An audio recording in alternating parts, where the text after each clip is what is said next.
modo de superar a questão da inexperiência do jovem. Eu vejo assim, uma abordagem prática em relação à dispersidade, porque eu também concordo com o Felipe, nós já estamos pensando além, né? Não é só a questão do EPICOM, mas o desperto, que é uma das metas do Investir aos 40 anos, propostas pelo professor Valdo nos 700 experimentos. E a gente vê que isso é viável. Pelo que nós estamos vendo, é viável, nós temos mais despertos aí daqui a um tempo, daqui a algumas décadas. Então eu vejo que na dispersidade, o que é importante para o jovem? A primeira coisa é ele abrir mão de status. Então hoje nós temos até a condição do EPICOM, né? Então o EPICOM já envolve um contexto de que a pessoa é um líder, de que a pessoa vai assumir certos trabalhos, que há influência, que há uma certa influência sobre outras pessoas. Então se a pessoa vai preocupada com o status, ela já perdeu tudo, ela vai ter que começar tudo do zero, porque ela já parou de pensar nos outros, ela só está pensando no ego, no egoísmo dela. Então, para ela pensar além, e além do status, e além até do epicentrismo, e alcançar a dispersidade, ela tem que pensar assim, o que eu tenho que fazer para me tornar o mais cedo possível desassediado, permanente, total? É uma pergunta até cretina e óbvia, mas não é. Então, o que eu tenho que fazer de fato para eu não ter assédio? E ela vai listar. Eu não posso pensar mal dos outros. Eu tenho que ter uma intenção ilibada, uma intenção imaculada. Eu tenho que pensar melhor e pensar direito. Os meus pensamentos têm que ser diferentes, os meus pensamentos têm que ser diferentes, têm que ser mais coerentes, mais lineares, né, mais focados no objetivo assistencial. Eu tenho que desperdiçar menos a minha pensanidade. E por aí vai. Eu tenho que melhorar as minhas energias. Eu tenho que ficar mais fortaleza, mais forte com as minhas energias, de maneira que eu fique mais defendido perante os assediadores e assédios intrafísicos também. Eu tenho que melhorar o meu posicionamento pessoal, eu tenho que melhorar a minha força presencial para conseguir ter uma abordagem, uma penetrabilidade melhor ante as consciências na minha assistência. E eu tenho que fazer mais assistência principalmente. O jovem, aquele que está nos escutando hoje, ele tem lá 16 anos, vamos supor, né? Como é que ele começa a vivenciar isso? É pela docência? É pelo curso? Como é que ele entra nesse mecanismo para ajudar um jovem que está na adolescência, que está, vamos dizer assim, crescendo para o psiquismo dele, ele quer desenvolver, às vezes não está tão desenvolvido. Como é que ele se infiltra para poder passar a vivenciar isso? Vamos pensar até antes do voluntariado, da docência que você colocou. Ele vivencia lá um grupo social da escola, né? Nessa idade ele está vivenciando o segundo ano científico, segundo ano do ensino, né, médio, e ele está vivenciando a condição familiar, ele tem os amigos dele, o círculo de amigos dele. Se ele começa fazendo assistência, eu não digo convencendo ninguém, mas fazendo real assistência sincera a essas pessoas, já é o início. E o que é essa assistência? Ele estar disponível, ele poder doar energia, às vezes até em silêncio, ele poder melhorar os ambientes nos quais ele frequenta, ele poder conversar, ter um debate útil com os colegas, de maneira a mudar certas ideias negativas que ele vê que estão ali permeando o contexto. Então já começa a ter uma renovação a partir desse núcleo pequeno, desse núcleo que ele vive. E é claro, isso aí ele vai expandindo para outros contextos mais amplos de atuação.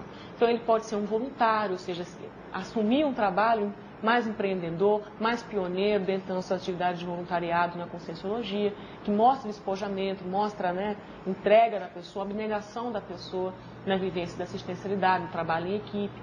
E aí ela vai crescendo, ela pode aí se tornar professora, e enfim, né? Sem dúvida, eu acho que essas etapas que a gente tem hoje na Conscienciologia, elas ajudam muito. Mas se a pessoa já tiver a consciência de com o que ela está fazendo, onde ela está, ela já pode começar isso, isso é fundamental, porque ela entra e fica a segunda natureza dela, a fazer assistência. Se ela vai dar aula e ela está em casa criando problema, está tudo errado. Agora, 2 recursos que eu vejo indispensáveis, já foi falado, mas só frisando, estado vibracional e sinalética energética. Para isso, existem os cursos das ICs, das instituições conscienciocêntricas, que estão aí à disposição, que trabalham com essas técnicas, e os próprios laboratórios de autopesquisa dos campi da Conscienciologia. Agora, então, indo para um outro assunto aqui, do que foi falado entre meios e fins, eu queria que vocês discutissem um pouco o papel da profissão na vida do inversor existencial. De modo prático, existem profissões mais adequadas? É possível generalizar isso? Existem profissões que são ou devem ser evitadas a pessoa que quer praticar a técnica? Como é que funciona isso? Eu vejo que existe uma tendência natural de algumas profissões a serem mais assistenciais se este é o fim. Se você for pensar na profissão como sendo algo que você vai passar pelo menos 8 horas do seu dia durante um bom período da sua vida, e se você pensar que das 24 horas que todos temos, 8 nós passamos teoricamente aí dormindo, né? Mais um tempo de alimentação, higiene, transporte, você vai ver que no final do tempo para a dedicação à ProEx, se você separar tudo isso, vai ser muito pouco. Ou seja, essa convergência de todos esses aspectos da vida para a ProEx, para a assistência, ela vai ter que existir se a pessoa quiser executar a sua ProEx. Se a profissão ela ocupa boa parte desse tempo, é lógico afirmar que seria inteligente você convergir a sua profissão para a sua ProEx. Ou seja, se você for pensar também que a ProEx é algo pessoal, é algo extremamente particular da pessoa, apesar de ser feito em grupo, mas cada ProEx é diferente da outra, você vai perceber que a gente não pode colocar 100% de generalização dentro da questão profissional. Ou seja, quem fizer essa profissão não tem como chegar ao completismo, quem fizer essa profissão tem maior tendência a chegar ao completismo. Não, você vai ver que não funciona assim, mas, entretanto, existem algumas profissões que você vê que tem, por natureza, já uma tendência mais assistencial. Por exemplo, as profissões ligadas à saúde, ela tem, por natureza, um princípio mais assistencial. Agora, tu pode pensar, por exemplo, pega o médico. O médico, ele pode ter uma atuação extremamente assistencial no caso, ou ele pode ser displicente, desorganizado e começar a fazer menos, ou nem diria assistência, mais se enrolar do que fazer assistência dentro da profissão dele. Então, você vê, não é um determinante, mas pode ajudar. Agora, é meio óbvio essa questão das profissões da saúde, porque ela já tem por princípio assistencial. Só que pegando o outro lado que você perguntou, existem profissões que podem ou devem ser mais evitadas? Tem algumas profissões que a gente tem que ir com muito cuidado. A gente não pode generalizar, mas tem que ir com muito cuidado. Por exemplo, você pega o direito. O direito, dentro do dia a dia dessa profissão, vai ter um processo, inevitavelmente, de julgamento. Então, você vai definir, trabalhar com, até certo ponto, o destino de algumas pessoas. Se você for avaliar, por exemplo, pega o caso de um juiz. O juiz vai definir lá se é culpado, se é inocente. Qual a visão multidimensional que se tem para se ter esse julgamento? Qual que é esse julgamento baseado no paradigma fisicalista? Porque o direito ele funciona regido pelas leis físicas da nossa sociedade. Será que vai atingir também as leis do paradireito? Da cosmoética, que a Selene colocou antes? Então, você vai ver que muitas vezes vai ser muito delicado a pessoa arbitrar sobre o futuro de outra pessoa, neste caso. O determinante ele é muito forte. A pessoa determinar se é X ou Y que vai acontecer com aquela outra pessoa. Defensoria pública. Às vezes você vai pegar casos que a pessoa é culpada, você vai estar defendendo ele, então como é que fica isso dentro da questão multidimensional? Então é uma profissão que ela vai trabalhar muito em cima do fio da navalha o tempo todo. Então ela tem que ir com cuidado. Outra questão, por exemplo, até que o Alexandre poderia colocar mais, o jornalismo. O jornalismo é uma profissão também que você vai fazer julgamento o tempo todo. Se você vai estar trabalhando, por exemplo, num jornal, o tempo todo que você está colocando uma matéria, você está julgando determinado fato.